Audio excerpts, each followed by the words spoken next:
La mansión de los Aranda, situada en las afueras de Madrid, era el epicentro de una familia que parecía tenerlo todo: dinero, influencia y una reputación inquebrantable. Entre sus altos muros, sin embargo, se escondían secretos oscuros que nadie en la familia se atrevía a mencionar en voz alta.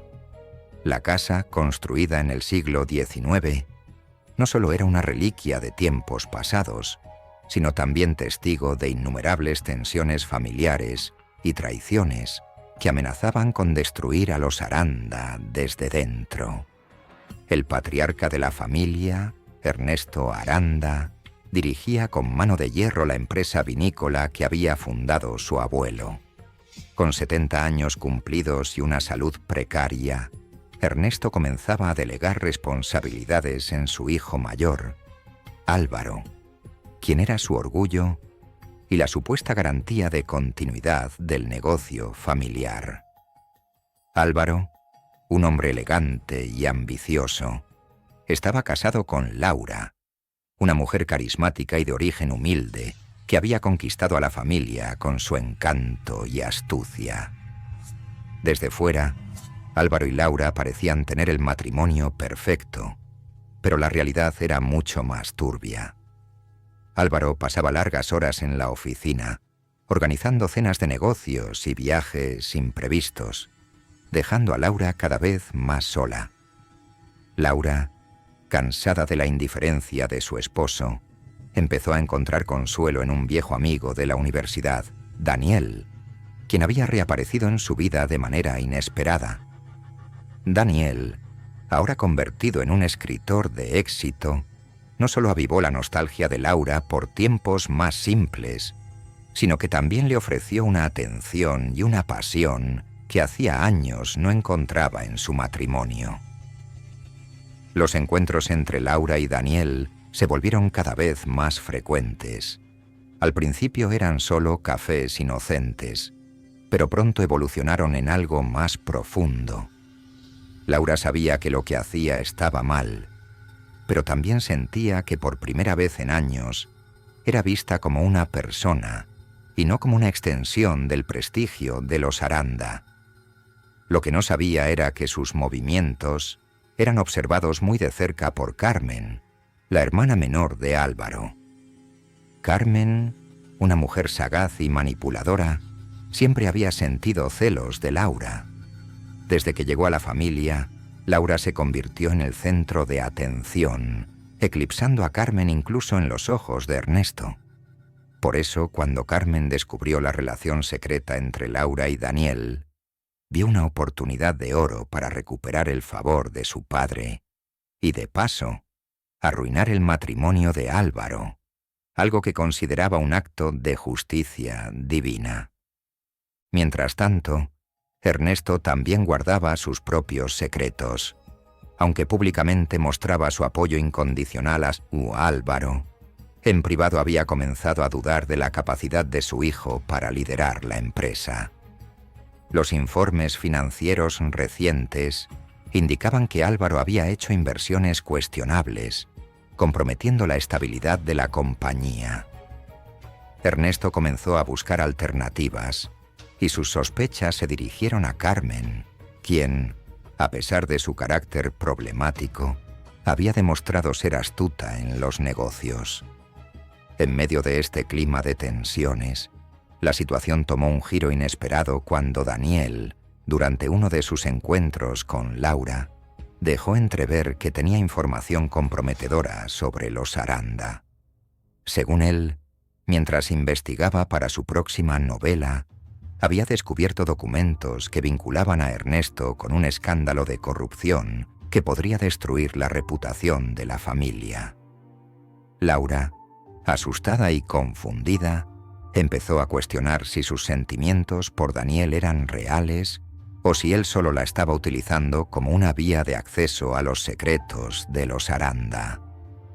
La situación se volvió aún más tensa cuando Ernesto, en un arranque de paranoia, contrató a un detective privado para seguir los pasos de Laura, sospechando que ella podría estar involucrada en algo que pusiera en riesgo a la familia. Las primeras fotografías del detective mostraron a Laura y Daniel juntos en un restaurante discreto, y Ernesto, furioso, decidió enfrentar a su nuera en privado. Laura negó todo inicialmente, pero Ernesto no se dejó engañar. Sin embargo, en lugar de causar un escándalo público, le dio un ultimátum. Si no terminaba su relación con Daniel inmediatamente, revelaría la verdad a Álvaro y haría que Laura lo perdiera todo, desde su matrimonio hasta el acceso a la fortuna familiar. Laura aceptó con lágrimas en los ojos, pero sabía que no sería tan fácil dejar atrás a Daniel. Mientras Laura intentaba cortar todos los lazos con Daniel, Carmen decidió actuar. Sin que nadie lo supiera, se reunió con Daniel en secreto, prometiéndole una suma significativa de dinero a cambio de que entregara los documentos incriminatorios que decía tener contra la familia. Daniel, viendo una oportunidad para sacar provecho de la situación, aceptó el trato, pero Carmen tenía otros planes. En su mente, pensaba utilizar esos documentos no solo para deshacerse de Laura, sino también para sabotear a Álvaro y posicionarse como la heredera legítima de Ernesto. En este clima de engaños, chantajes y traiciones, las tensiones entre los miembros de la familia Aranda alcanzaron un punto crítico. Los secretos que cada uno intentaba ocultar estaban a punto de salir a la luz, y el destino de todos los involucrados pendía de un hilo. Las semanas que siguieron al ultimátum de Ernesto estuvieron marcadas por una tensa calma en la mansión. Laura, aunque visiblemente afectada, intentó mantener las apariencias y cumplir con su parte del acuerdo, evitando cualquier contacto con Daniel. Sin embargo, el escritor no estaba dispuesto a renunciar tan fácilmente. En un arrebato le envió a Laura un mensaje cifrado que contenía una advertencia. Si no hablamos pronto, todo saldrá a la luz. Laura, presa del pánico, buscó la forma de reunirse con él sin ser detectada, pero la vigilancia que Ernesto había impuesto hacía imposible cualquier movimiento sin levantar sospechas. Mientras tanto, Carmen comenzó a ejecutar su plan con precisión calculada. Usando las copias de los documentos incriminatorios que Daniel le había entregado, empezó a filtrar pequeños fragmentos de información a medios locales de manera anónima. Aunque los datos iniciales parecían insignificantes, eran suficientes para sembrar dudas sobre la integridad de Ernesto y sus negocios. Al mismo tiempo, Carmen se dedicó a manipular a Álvaro, insinuando que Laura no era tan leal como aparentaba ser y que podría estar involucrada en las filtraciones. Álvaro, acostumbrado a ignorar los rumores de Carmen, al principio desestimó sus comentarios. Sin embargo, cuando recibió un sobre anónimo con una fotografía de Laura y Daniel juntos, comenzó a cuestionar todo lo que creía saber sobre su esposa. La imagen, cuidadosamente seleccionada por Carmen, mostraba a Laura tomando la mano de Daniel en lo que parecía ser un gesto íntimo. Aunque la fotografía había sido tomada fuera de contexto, era suficiente para encender la chispa de los celos y la desconfianza en Álvaro. Paralelamente, Daniel empezó a darse cuenta de que había subestimado a Carmen. Al revisar los documentos originales que le quedaban, descubrió que faltaban páginas clave, aquellas que contenían pruebas más contundentes contra Ernesto. Temiendo que Carmen estuviera utilizando la información en su contra, Daniel trató de confrontarla, pero la hermana menor de los Aranda se negó a responder a sus llamadas. Frustrado y sintiéndose traicionado, Daniel decidió tomar el control de la situación y envió un correo electrónico a un periodista influyente, ofreciéndole una exclusiva sobre el escándalo de los Aranda a cambio de protección legal. Mientras todo esto sucedía, Ernesto comenzó a notar inconsistencias en los movimientos de Carmen. Aunque confiaba en la lealtad de su hija menor, no podía ignorar ciertos comportamientos que lo hacían sospechar. Cuando descubrió que Carmen había accedido a documentos confidenciales de la empresa sin autorización, decidió confrontarla directamente. La discusión que siguió fue explosiva. Carmen, sintiéndose acorralada, reveló su desprecio hacia su padre y confesó que había filtrado información a la prensa. Sin embargo, omitió mencionar su alianza con Daniel. La revelación de Carmen marcó un punto de inflexión. Ernesto, en un intento desesperado por proteger la reputación de la familia, ordenó a su equipo de abogados y asesores manejar la crisis con mano dura, utilizando cualquier medio necesario para silenciar a la prensa y desviar la atención pública. No obstante, la noticia ya había comenzado a difundirse, y varios periodistas empezaron a investigar más a fondo las acusaciones. En medio de este caos, Laura se encontró atrapada en una red de mentiras y manipulaciones que parecía no tener salida. Cuando finalmente accedió a reunirse con Daniel en secreto, descubrió que él había perdido el control de la situación. Daniel le confesó que había vendido parte de la información a un periodista, pero que ahora temía por su vida, ya que había recibido amenazas anónimas. Laura, horrorizada, le suplicó que huyera y dejara todo atrás, pero Daniel, impulsado por su ego y su deseo de venganza, se negó. Esa misma noche, Ernesto recibió una llamada de su contacto en el mundo de la prensa. Le informaron que un artículo explosivo sobre los negocios turbios de los Aranda estaba programado para publicarse al día siguiente. Furioso, Ernesto reunió a su familia en el despacho de la mansión y en una reunión cargada de acusaciones y recriminaciones, exigió saber quién estaba detrás de las filtraciones. Carmen negó cualquier implicación directa, mientras que Álvaro, al borde del colapso, confrontó a Laura sobre su relación con Daniel. Laura, sin otra opción, confesó su infidelidad, pero aseguró que no tenía nada que ver con las filtraciones. Sin embargo, sus palabras cayeron en oídos sordos. Álvaro, cegado por la ira, juró que nunca la perdonaría, mientras que Ernesto, sintiéndose traicionado por todos, decidió tomar medidas drásticas para salvar a la familia. A medida que la tensión alcanzaba su punto máximo, un giro inesperado complicó aún más la situación. Daniel desapareció misteriosamente después de su última reunión con Laura, dejando tras de sí una serie de pistas confusas que apuntaban tanto a un posible secuestro como a una huida voluntaria. La policía, alertada por los periodistas que habían estado en contacto con Daniel, comenzó a investigar su desaparición, lo que puso a la familia Aranda bajo un escrutinio aún mayor. En este ambiente de paranoia, desconfianza y desesperación, los miembros de la familia Aranda se vieron obligados a enfrentarse a sus propios demonios. Cada uno de ellos sabía que, tarde o temprano, los secretos que habían tratado de enterrar saldrían a la luz y las consecuencias serían devastadoras. La desaparición de Daniel desencadenó una investigación policial que puso a la familia Aranda en el centro de un escándalo mediático sin precedentes. La presión pública aumentó rápidamente, con periodistas acampando frente a la mansión y las redes sociales inundadas de teorías sobre conspiraciones, homicidio y encubrimientos. Los investigadores descubrieron que el último lugar donde se había visto a Daniel era un motel a las afueras de la ciudad, donde se había registrado bajo un nombre falso.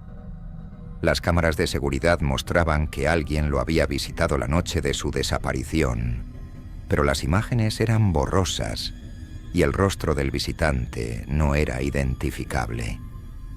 Sin embargo, un detalle llamó la atención. El vehículo que aparecía estacionado en las imágenes coincidía con un coche de lujo que Ernesto solía utilizar. La policía interrogó a Ernesto, quien negó haber estado en el motel o haber tenido contacto reciente con Daniel. Sin embargo, su coartada se desmoronó cuando uno de sus asistentes confesó, bajo presión, que le había entregado las llaves del coche esa misma noche. Ernesto, viéndose acorralado, recurrió a su influencia para desviar la atención de los investigadores, pero los medios ya estaban al tanto de los avances en el caso y no tardaron en especular sobre su implicación en la desaparición de Daniel.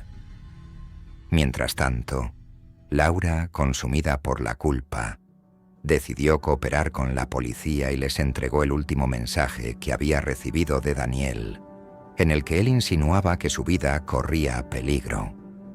Los investigadores, siguiendo esta pista, empezaron a considerar la posibilidad de que Daniel no hubiera desaparecido voluntariamente, sino que hubiera sido silenciado para proteger secretos más oscuros. La familia, ahora fracturada, comenzó a desmoronarse bajo el peso de las acusaciones y las tensiones internas. Álvaro, incapaz de soportar la idea de que su esposa pudiera haber traído tanto caos a su vida, solicitó el divorcio y se distanció completamente de los asuntos familiares. Carmen, por su parte, vio en el caos una oportunidad para tomar el control de la empresa, pero su ambición la llevó a cometer errores cruciales. En un intento por asegurarse de que los documentos incriminatorios contra Ernesto no salieran a la luz, trató de sobornar a uno de los periodistas que investigaba el caso. El periodista, sin embargo, grabó la conversación y la hizo pública, lo que la implicó directamente en las irregularidades de la familia. En un giro inesperado, el cuerpo de Daniel fue encontrado en un barranco a varios kilómetros del motel donde había desaparecido. La autopsia reveló que había muerto por un traumatismo craneal, pero no había signos de lucha, lo que indicaba que probablemente había sido atacado por alguien que conocía y en quien confiaba. Entre sus pertenencias, la policía encontró un pendrive que contenía una copia parcial de los documentos que incriminaban a Ernesto, así como una serie de notas personales en las que detallaba su plan para exponer los secretos de la familia. El descubrimiento del cuerpo de Daniel marcó el inicio del colapso total de los Aranda. Ernesto, enfrentado a pruebas cada vez más incriminatorias, trató de huir del país, pero fue detenido en el aeropuerto. Durante su interrogatorio, confesó haber confrontado a Daniel en el motel, pero afirmó que no tenía intención de matarlo. Según su versión, la discusión se intensificó y terminó en un altercado físico en el que Daniel cayó accidentalmente y se golpeó la cabeza. Ernesto, asustado, había decidido deshacerse del cuerpo y hacer que pareciera una desaparición. Sin embargo, la investigación reveló que Ernesto no había actuado solo. Carmen, en un intento por proteger los intereses de la familia, había ayudado a planificar la coartada de su padre y se había encargado de destruir las pruebas que lo vinculaban con la muerte de Daniel. Esta revelación añadió una nueva capa de complejidad al caso y llevó a la detención de Carmen por encubrimiento. Laura, aunque exonerada de cualquier implicación directa en el asesinato, quedó marcada por el escándalo y perdió todo lo que alguna vez consideró importante: su matrimonio, su reputación y su tranquilidad. Incapaz de soportar la presión, abandonó la ciudad y se instaló en un pequeño pueblo donde trató de reconstruir su vida, lejos de las miradas curiosas y los recuerdos dolorosos. El juicio de Ernesto y Carmen se convirtió en un espectáculo mediático que capturó la atención del país. Ernesto fue condenado a cadena perpetua por homicidio y encubrimiento. mientras que Carmen recibió una sentencia de 15 años por su papel en el encubrimiento y los intentos de obstruir la justicia. La empresa familiar, antaño un símbolo de poder y prestigio, fue desmantelada, y los Aranda pasaron de ser una de las familias más influyentes de la región a convertirse en un recordatorio de cómo la ambición y las mentiras pueden destruir incluso los imperios más sólidos. En última instancia, la historia de los Aranda se convirtió en un ejemplo trágico de cómo los secretos y las traiciones pueden desmoronar incluso los lazos más estrechos. Las acciones de Ernesto, Carmen y Laura dejaron un legado de dolor y destrucción, no solo para ellos, sino también para todos aquellos que alguna vez formaron parte de su círculo de influencia. En el corazón del barrio gótico de una ciudad española, rodeado de callejuelas empedradas y edificios antiguos, se encontraba La Viña de Oro, un restaurante de renombre que había ganado fama tanto por su exquisita cocina como por su enigmático chef propietario, Marcos Beltrán. La Viña de Oro era el tipo de lugar donde conseguir una reserva requería semanas de antelación y donde cada plato parecía una obra de arte. Pero detrás de los brillantes focos de la cocina abierta y las mesas perfectamente dispuestas, se escondía un ambiente de trabajo tóxico, lleno de tensiones, secretos y resentimientos. Marcos, aunque talentoso, era un hombre de temperamento explosivo. Su obsesión con la perfección lo había llevado a enfrentarse con casi todo su personal en algún momento. Nadie se salvaba de sus ataques de ira, desde los camareros hasta los sous-chefs. A pesar de esto, todos aceptaban su carácter debido a la fama del restaurante y las oportunidades que trabajar allí les proporcionaba. Sin embargo, en las últimas semanas, el ambiente se había vuelto aún más tenso. Marcos parecía más paranoico de lo habitual, obsesionado con la idea de que alguien en su equipo estaba intentando sabotear su negocio.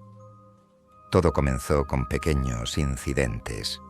Ingredientes clave desaparecían misteriosamente, se rompían utensilios caros y platos emblemáticos eran entregados con errores básicos.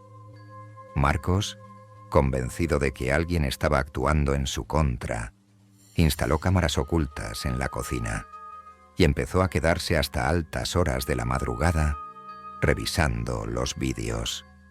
Su comportamiento errático afectaba a todo el equipo, pero ninguno se atrevía a decir nada. En este contexto trabajaba Sofía, una joven chef recién contratada. Sofía, con apenas 28 años, era conocida por su habilidad innata para crear combinaciones de sabores únicas y por su paciencia, algo raro en la industria.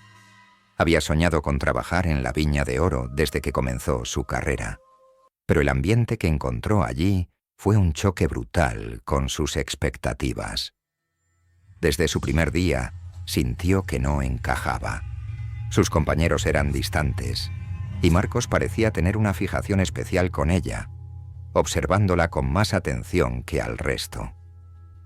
Una noche, después del servicio, Sofía se quedó en la cocina limpiando su estación cuando escuchó una discusión acalorada en la oficina de Marcos. Reconoció la voz del chef, pero no la de la otra persona, que hablaba en tono bajo y amenazante. La conversación terminó abruptamente con un golpe fuerte, seguido de un silencio incómodo. Sofía se quedó inmóvil, sintiendo como su corazón se aceleraba. Poco después Marcos salió de la oficina con una expresión sombría y no dijo nada mientras se marchaba. Al día siguiente, el restaurante fue cerrado inesperadamente. Marcos anunció que había recibido una denuncia sanitaria anónima y que se llevaría a cabo una inspección sorpresa. Esto desató un caos entre los empleados. Algunos, como Mario, el jefe de sala, especularon que todo era una estrategia para desenmascarar al supuesto saboteador. Otros, como Eva, la pastelera, creían que Marcos tenía problemas financieros que estaba ocultando. Esa misma tarde, Sofía encontró un sobre debajo de su estación de trabajo. Dentro había un mensaje escrito a mano. No confíes en Marcos, te vigila más de lo que crees. El sobre no tenía remitente, pero el hecho de que alguien hubiese accedido a su espacio personal la llenó de inquietud. Decidió no mencionarlo a nadie, pero la paranoia empezó a invadirla. La situación alcanzó un punto crítico cuando, durante un servicio lleno, un comensal sufrió una intoxicación alimentaria severa. Aunque el cliente fue trasladado al hospital y logró recuperarse, el incidente dañó gravemente la reputación del restaurante. Marcos, furioso, reunió al equipo y exigió saber quién había manipulado los ingredientes. Nadie confesó, pero Sofía notó cómo varias miradas desconfiadas se dirigían hacia ella. Esa noche, Sofía decidió quedarse después de su turno para investigar. Había algo profundamente extraño en todo lo que estaba ocurriendo, y sentía que de alguna manera estaba siendo incriminada. Lo que no sabía era que sus descubrimientos la llevarían a enfrentarse a secretos oscuros que iban mucho más allá de una simple rivalidad en la cocina. Sofía permaneció en el restaurante mucho después de que el resto del equipo se hubiese marchado, dejando únicamente las luces mínimas de la cocina encendidas. Con el corazón acelerado, comenzó su investigación. Revisó minuciosamente los refrigeradores, las despensas y las estaciones de trabajo, buscando cualquier indicio que pudiese explicar los problemas recientes. Ingredientes en mal estado, sustancias extrañas o signos de sabotaje deliberado. Lo que encontró no fue un desastre culinario, sino algo mucho más inquietante. Una carpeta oculta en uno de los gabinetes superiores de la oficina de Marcos. Dentro de la carpeta había fotografías y documentos. Algunas imágenes eran de Sofía trabajando en la cocina, capturadas desde ángulos que sugerían cámaras ocultas. Otras mostraban a otros empleados en situaciones aparentemente privadas. Mario hablando con un proveedor en la trastienda, Eva saliendo tarde en la noche con cajas cuyo contenido parecía sospechoso. Había también una lista de nombres, incluido el de Sofía, con fechas y comentarios al margen. Bajo su nombre podía leerse: nueva, posible conexión con la denuncia, investigar más. El hallazgo la paralizó. Sofía comprendió que Marcos no solo estaba paranoico, sino que había estado espiando a su equipo durante meses. ¿Pero por qué? ¿Qué estaba buscando exactamente? Antes de que pudiese reflexionar más, escuchó pasos acercándose desde el pasillo. Rápidamente cerró la carpeta y la devolvió a su lugar. La puerta se abrió y Marcos entró, claramente sorprendido de encontrarla allí. «¿Qué haces aquí a estas horas?», preguntó con un tono que mezclaba desconfianza y enojo. Sofía, tratando de mantener la calma, fingió que había olvidado su móvil en la cocina. Marcos la observó durante varios segundos, como evaluando la veracidad de su excusa, antes de apartarse y dejarla salir. Mientras regresaba a casa, las preguntas en su mente se multiplicaban. ¿Qué relación tenían las fotografías con los incidentes recientes? ¿Y qué sabía Marcos que no estaba dispuesto a compartir? Al día siguiente, el ambiente en el restaurante estaba más tenso que nunca. Marcos convocó una reunión de emergencia en la que anunció que la intoxicación del cliente había sido causada por un lote contaminado de mariscos. Aunque aseguró que todo estaba bajo control, Sofía notó que evitaba mirarla directamente y que su actitud era más esquiva de lo habitual. Durante el turno, Sofía intentó actuar con normalidad, pero un detalle la desconcertó aún más. Mario, el jefe de sala, recibió una llamada a mitad del servicio y salió apresuradamente, dejando su estación desatendida. Minutos después, Eva se disculpó también para ir al baño, pero no regresó en un buen rato. Algo estaba sucediendo a espaldas de Marcos y Sofía se propuso descubrir qué era. Esa misma noche, después de su turno, decidió seguir a Mario. Lo vio salir del restaurante y caminar rápidamente hacia un callejón cercano, donde se encontró con un hombre que cargaba una mochila. Desde la esquina, Sofía pudo escuchar fragmentos de la conversación. Algo sobre entrega y cobertura que no logró comprender del todo. Pero lo que más la perturbó fue cuando Mario mencionó el nombre de Marcos en un tono amenazante. Convencida de que estaba al borde de descubrir algo importante, Sofía se acercó a Eva al día siguiente y le preguntó directamente si sabía algo sobre los problemas en el restaurante. Eva, inicialmente reacia a hablar, terminó confesando que Marcos había tenido tratos con un grupo de proveedores ilegales para conseguir ingredientes exclusivos a precios reducidos. Estos proveedores, según Eva, habían empezado a extorsionarlo, amenazando con exponer sus prácticas si no pagaba una cantidad considerable de dinero. Todo apuntaba a que los incidentes recientes no eran sabotajes internos, sino represalias externas por el incumplimiento de Marcos. Sin embargo, había algo que no cuadraba. Si los problemas eran causados por terceros, ¿por qué Marcos estaba tan obsesionado con espiar a su equipo? Sofía recordó la carpeta en la oficina y decidió regresar para revisarla con más detalle. Esta vez, encontró un segundo compartimento oculto detrás de un falso fondo en el gabinete. Allí había más documentos, pero estos eran aún más inquietantes. Contratos firmados con nombres falsos, transacciones financieras opacas y un mensaje reciente de alguien identificado solo como el benefactor. El mensaje decía: «Cumple con tu parte o todos tus secretos saldrán a la luz. Tienes hasta el fin de semana». La amenaza no solo era directa, sino que estaba fechada el día anterior. Sofía comprendió que el tiempo se agotaba y que Marcos estaba acorralado.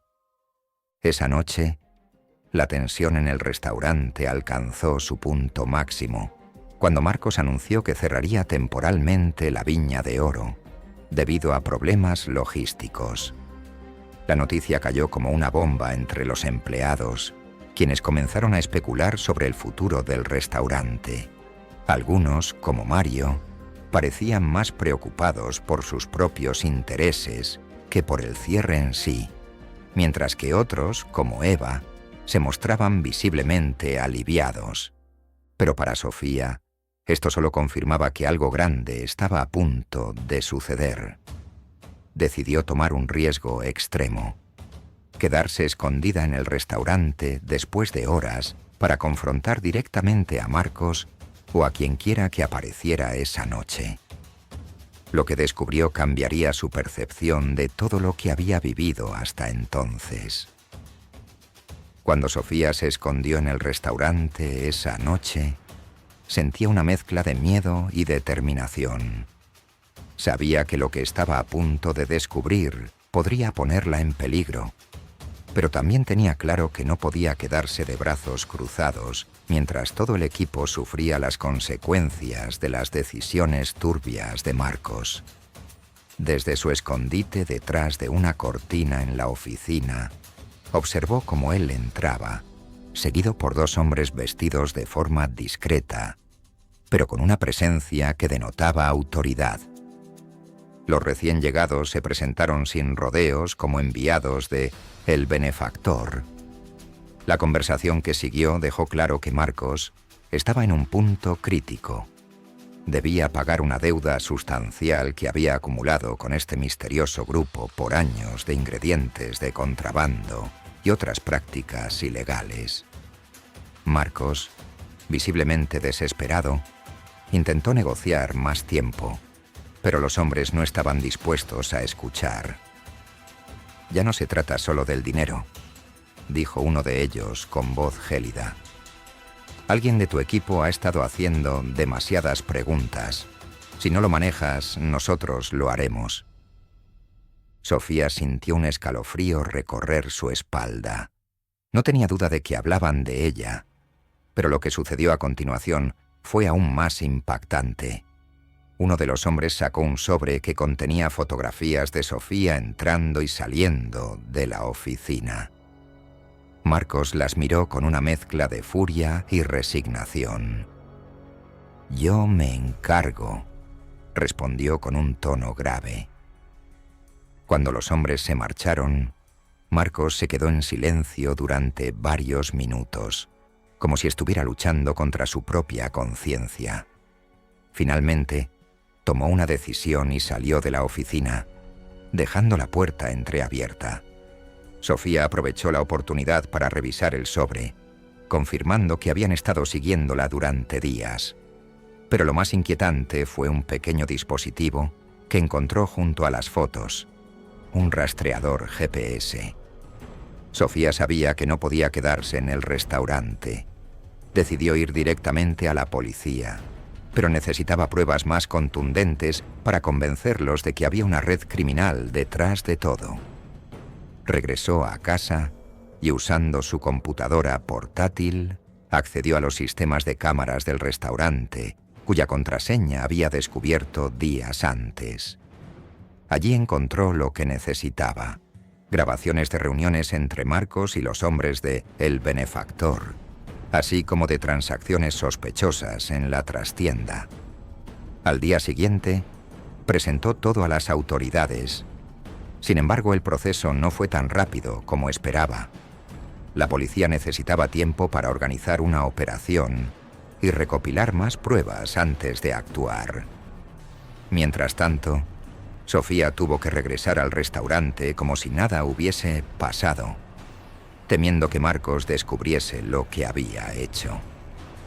La tensión llegó a su punto máximo cuando Marcos, presionado por los criminales, intentó deshacerse de Sofía.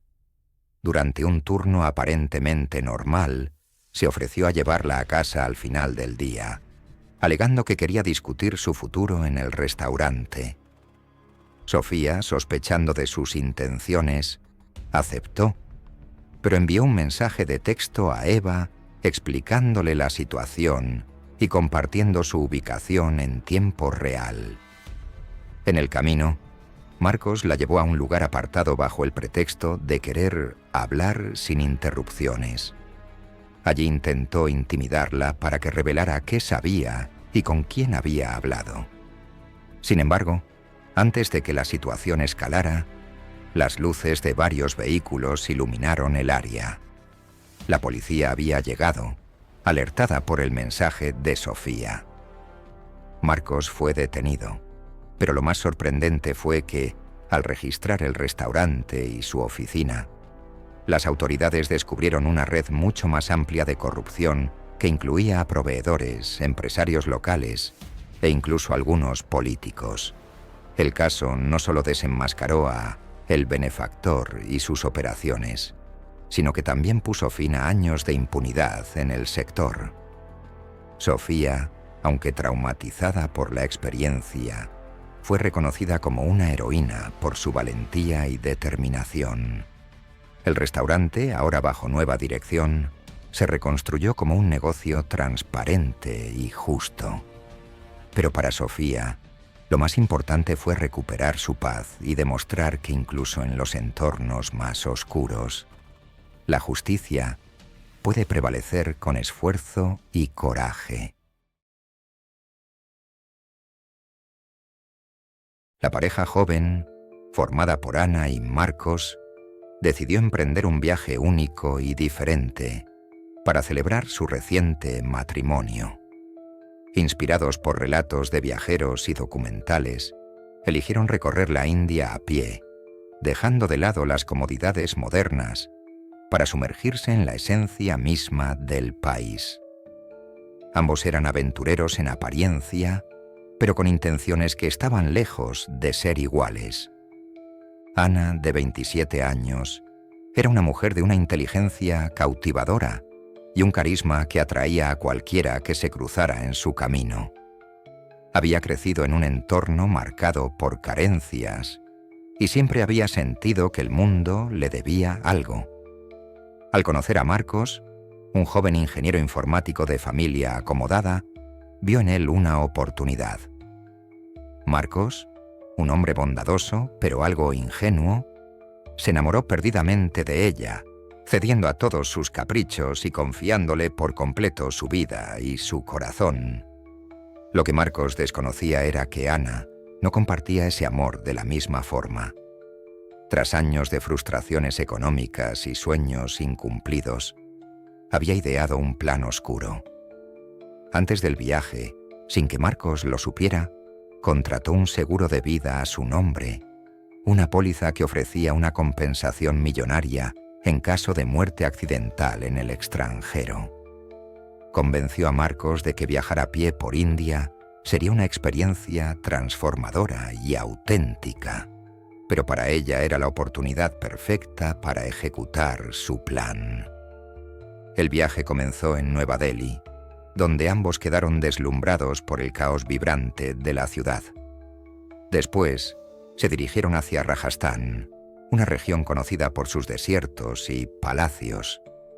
Durante el día caminaban largas horas bajo el abrasador sol, descansando en pequeños pueblos y templos abandonados. Ana se mostró siempre amorosa y emocionada, consolidando la confianza de Marcos. Sin embargo, en su interior, cada paso que daban acercaba a Ana más a su objetivo.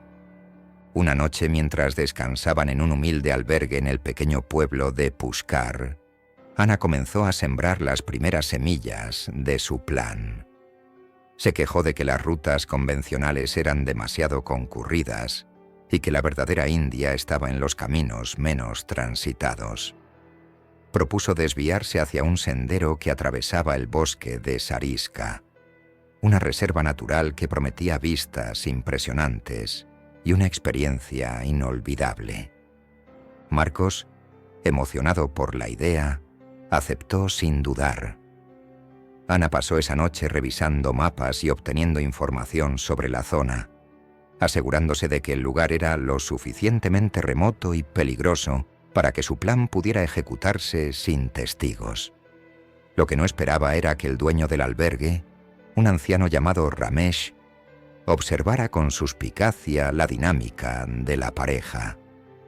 Había algo en la forma en que Ana miraba a Marcos que le resultaba inquietante.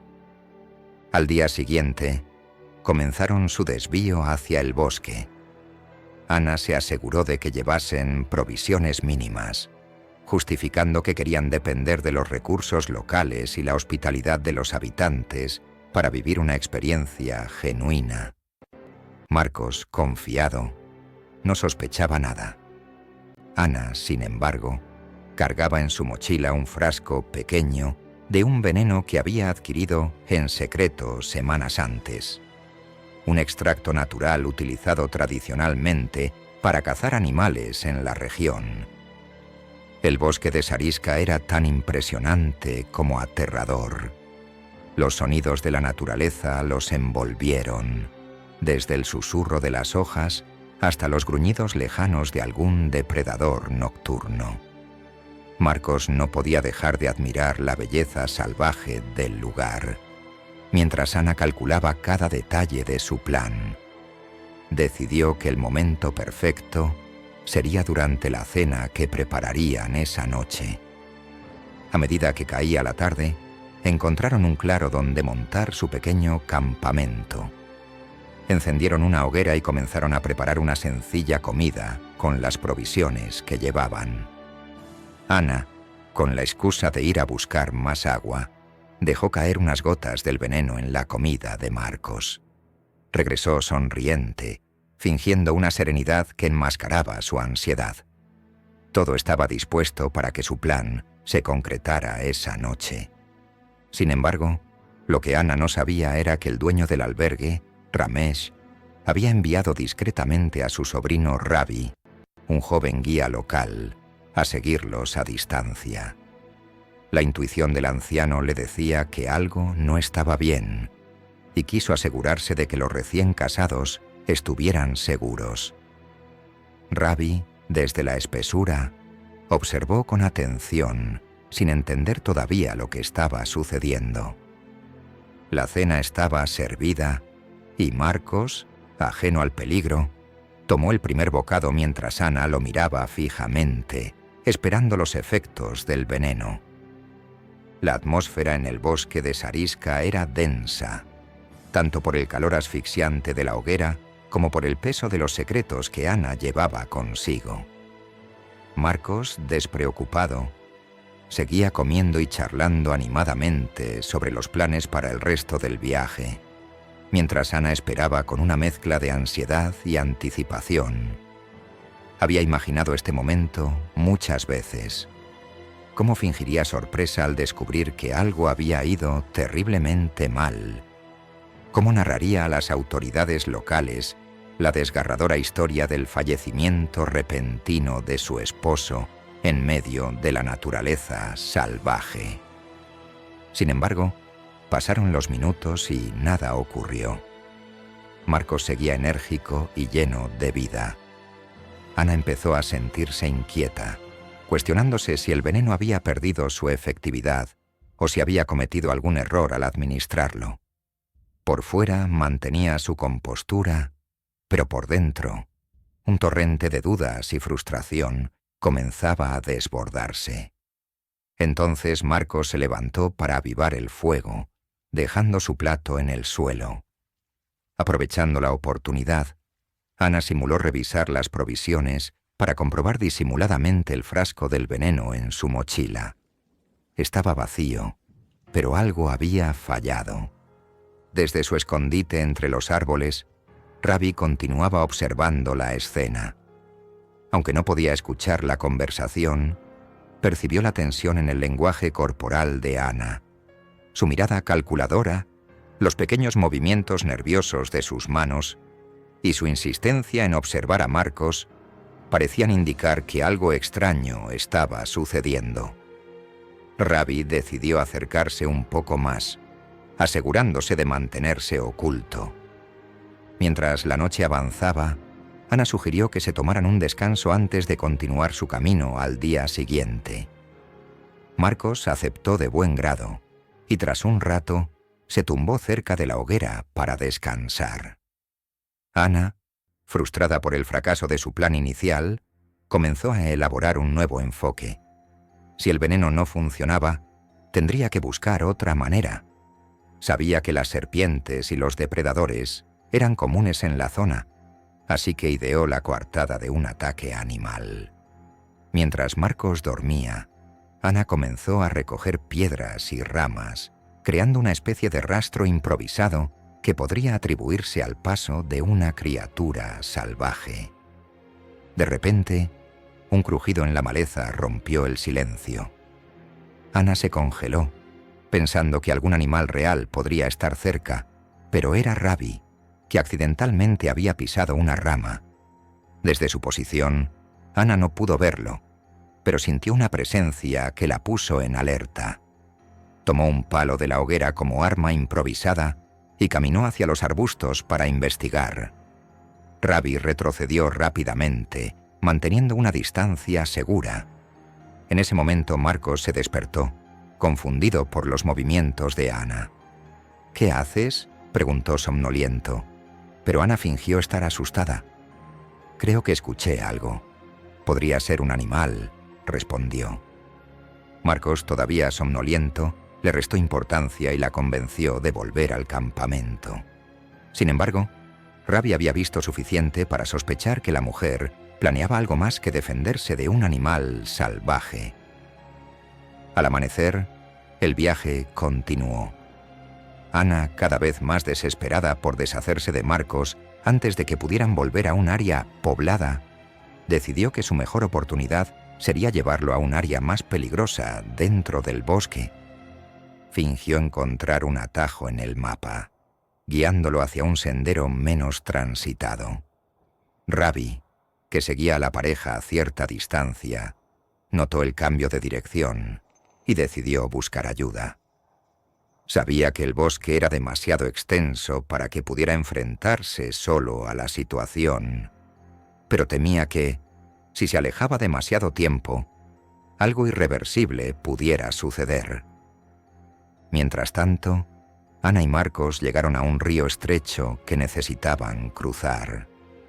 Ana, con frialdad calculada, sugirió que Marcos cruzara primero para asegurar que el terreno no fuera resbaladizo.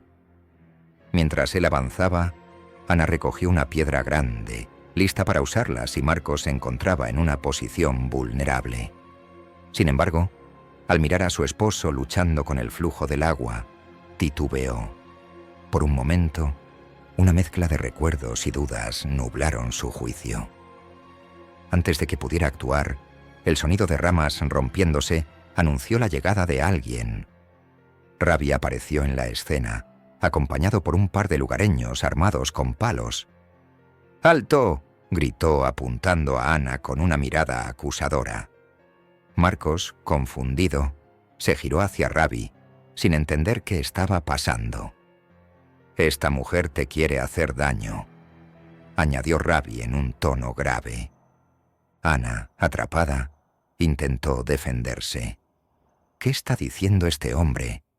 No lo conozco, está loco», exclamó tratando de mantener la calma. Pero Ravi, mostrando una determinación firme, explicó que había estado siguiendo a la pareja desde que dejaron el albergue. «He visto cómo preparabas algo anoche, cómo actuabas mientras él dormía. No soy un idiota», concluyó. La tensión alcanzó su punto máximo cuando Marcos, procesando la información, comenzó a unir las piezas. Las decisiones extrañas de Ana, su insistencia en desviarse de las rutas seguras, su comportamiento nervioso. Todo empezaba a tener sentido. «Ana, ¿qué está pasando?», preguntó, pero ella no respondió. En cambio dejó caer la piedra que sostenía y retrocedió lentamente.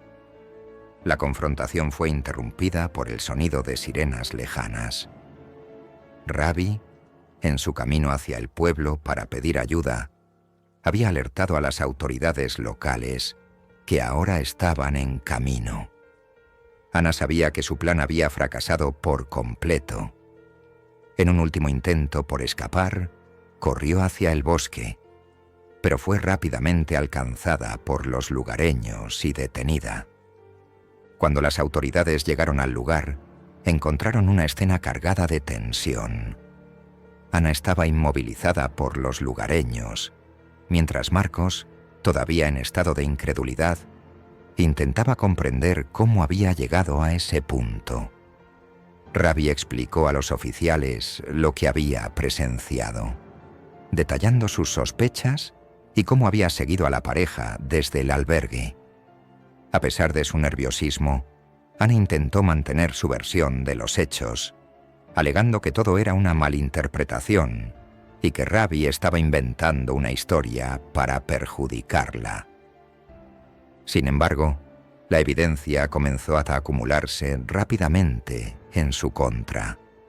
En la mochila de Ana, los agentes encontraron el frasco vacío del veneno que había usado la noche anterior, además de notas escritas a mano que detallaban las rutas alternativas y su coartada planeada en caso de que algo saliera mal.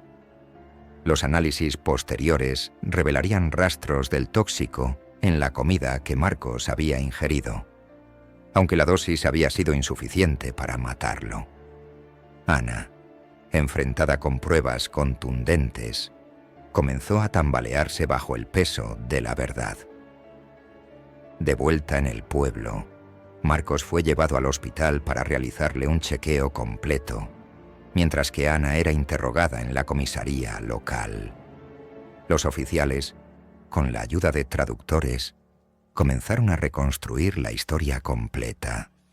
Descubrieron que Ana había contratado un seguro de vida para Marcos semanas antes de emprender el viaje. un detalle que había pasado desapercibido para él. La póliza, que incluía una cláusula por muerte accidental, habría garantizado una suma considerable en caso de que Marcos falleciera durante el viaje. Mientras tanto, Marcos, devastado por la traición, enfrentaba un conflicto interno. Por un lado estaba furioso con Ana por haber planeado su muerte, pero por otro, le resultaba difícil asimilar que la mujer con la que había compartido tantos momentos estuviera dispuesta a llegar tan lejos por dinero. La policía le dio la opción de presentar cargos formales contra ella, y tras largas horas de reflexión, decidió proceder. El juicio se convirtió en un evento mediático. La historia de la joven pareja en un viaje romántico por la India, que terminó en una trama macabra, atrajo la atención de medios internacionales. Durante las audiencias, Ana mantuvo una actitud fría y distante, aunque en algunos momentos intentó mostrarse como una víctima de las circunstancias. Argumentó que había sido manipulada por la presión económica y emocional de mantener una relación fallida, pero estas declaraciones fueron rápidamente desmontadas por los fiscales, quienes presentaron evidencia de sus planes premeditados. Ravi, quien inicialmente había sido un observador casual, se convirtió en una figura clave en el caso. Su testimonio fue crucial para desenmascarar a Ana, y su valentía fue ampliamente reconocida tanto por las autoridades como por la comunidad local. Al final, el tribunal dictó una sentencia de 20 años de prisión para Ana. Considerando la gravedad del intento de asesinato y el nivel de premeditación involucrado. Marcos, aunque profundamente afectado por el evento, decidió continuar su viaje como una forma de sanar y reconectar consigo mismo. Visitó templos, paisajes naturales y comunidades que le enseñaron a encontrar fuerza en medio de la adversidad. También mantuvo contacto con Ravi, a quien consideraba no solo un salvador, sino un amigo que había demostrado una bondad y un coraje excepcionales. La historia dejó una marca imborrable en todos los involucrados. Para Ana, representó el fin de sus ambiciones y la exposición de sus verdaderos colores. Para Marcos, fue una lección dolorosa pero transformadora sobre el amor, la confianza y la resiliencia. Y para Ravi, fue un recordatorio de que incluso los actos más pequeños de vigilancia y cuidado pueden tener un impacto monumental. El caso quedó registrado como uno de los ejemplos más inquietantes de cómo las relaciones personales pueden convertirse en un terreno fértil para los crímenes más oscuros.